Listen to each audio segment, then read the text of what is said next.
I am going to teach you how to get odd commissions, but only on Twitter, because that's the only platform I've tried, and that has worked for me. So the number one thing you're gonna do is um,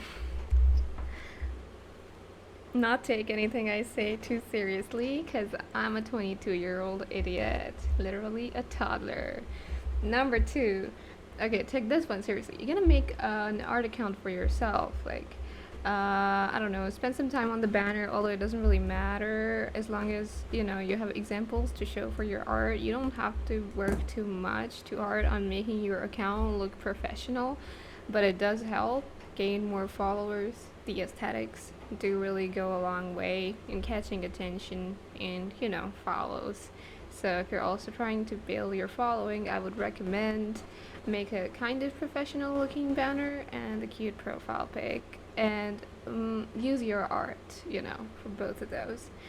And then for the pinned tweet, so the tweet that you can pin, I hope you know what I mean, you're gonna want to put all your links in that tweet, like all the links to your ArtStation or DeviantArt or Instagram, and your links to your Coffee account or Patreon or whatever money site you use. And then you're also gonna wanna put a link to a website that talks about all your rates and prices. I've seen a lot of artists have their card site set up for prices, but I've also seen a lot of bigger artists have Google Forms and Google Docs, with their prices and pictures of their art.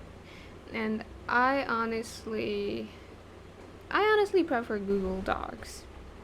Anyways, so that's up to you, but basically in this pinned tweet, you want to have every single link to wherever people can find you, and link to where people can donate money, or link to where people can ask for commissions if you're not taking them through DMs and you want to have specific forms for that. And you can always also take commissions from the DMs, like I have for the past year and a half. And now I think number three is people are not gonna come to you. Like if you just made an account and nobody's following you, you're gonna keep posting your art, and then nobody's gonna know about it. Even if it's great, nobody's gonna know about it. And so get that out of the way. And you're gonna get that out of the way by getting followers. Now, how are you gonna get followers? I'm gonna show you, child, worry not. Sister J is here working her ass off to help your boat float. Now, what you're gonna do is you're gonna stop being such a little bitch. You're gonna put yourself out there. That's right. I believe in you. Your art is great, and I want the world to see it. So there's hashtags like ArtShare, ArtPH, which is specifically for art from the Philippines. But I also tended I would use that tag just to gain more attraction, and maybe that's kind of offensive, so I'm sorry for that if you're from the Philippines. But I also that tag helped me make a lot of great friends from the Philippines. So there's that. ArtPH, right? But ArtShare really works because when you go over on Twitter, you type in ArtShare, you're gonna see that it shows you a lot of posts where people will be post your art down below and comment on other people's arts. So it's like a thread with a lot of arts, and people will see your stuff and they will retweet it, and that's how you're gonna get more followers.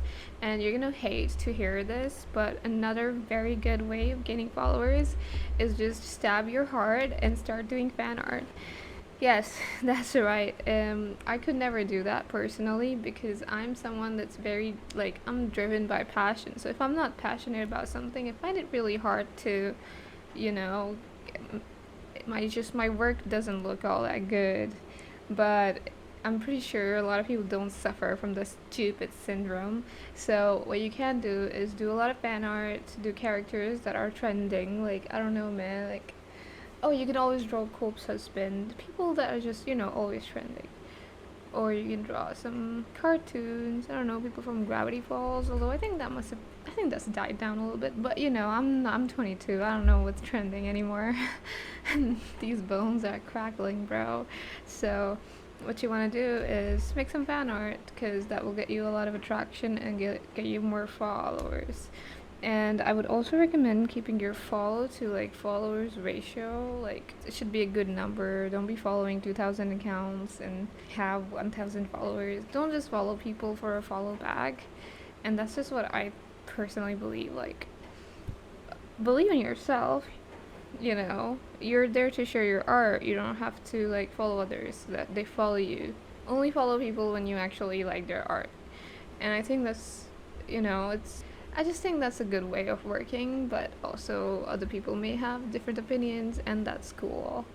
And that's, I think, all I have to say. And the last thing that I would like to talk about is, oh yeah, the most important thing, basically. You need to make sure that when you're getting these commissions, you have some sort of terms and conditions so people can't scam you. And you need to make that page yourself. You can go on Google and like commissions or terms, and that just Google it and you'll find pages and pick what you like to put on your page. Make sure that you're getting at least 50% of the money before you start drawing, and if you can't do refunds, make sure to put that on your page so people know that it's not refundable, just so you can save yourself from any inconveniences that may happen. Like if the person is too bossy and is just being mean to you, even after you worked hard, at least you saved yourself like half of that money, right? So yeah, and it's definitely happened to me before that I've been commissioned, that I've been like, you can just pay me after I'm done with the drawing, and the people just don't pay me or disappear. Also, it's up to you if you want to do NSFW, but from my experience, the people that usually, and it's been only like one time or two, but people that are commissioning oops, sorry, NSFW art, they usually have a lot of money.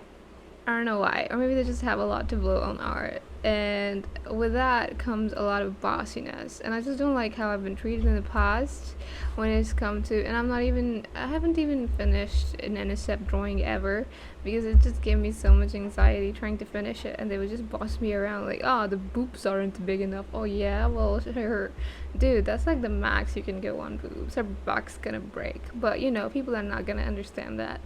They live in their fantasy land, which, okay, maybe that's a me problem, but if you're doing NSFW commissions, make sure you're taking half the money first. Don't work for free, or they're just gonna, jerk it off to your sketch and not even pay you.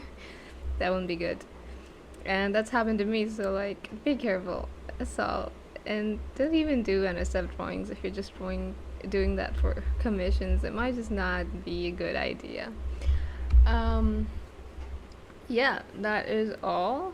And I would like to end this video by saying that I'm quitting art for good. It's a dumpster fire, and I don't even, God, every time I look at my drawing tablet, I want to put it in the bin, like burn it to the ground.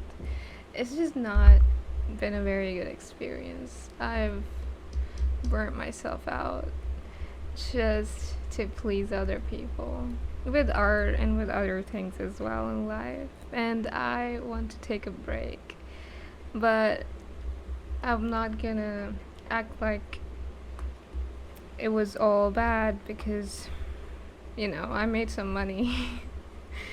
It wasn't all bad, but I realized that I'm not somebody that, I just don't want to sell my passion for about $10. Oh yeah, that's another thing.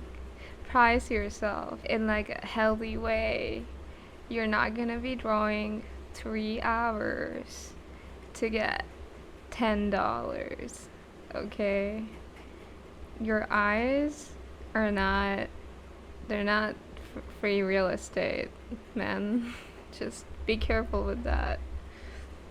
And just, yeah, I think the rest for the next video. Thanks for hopping by.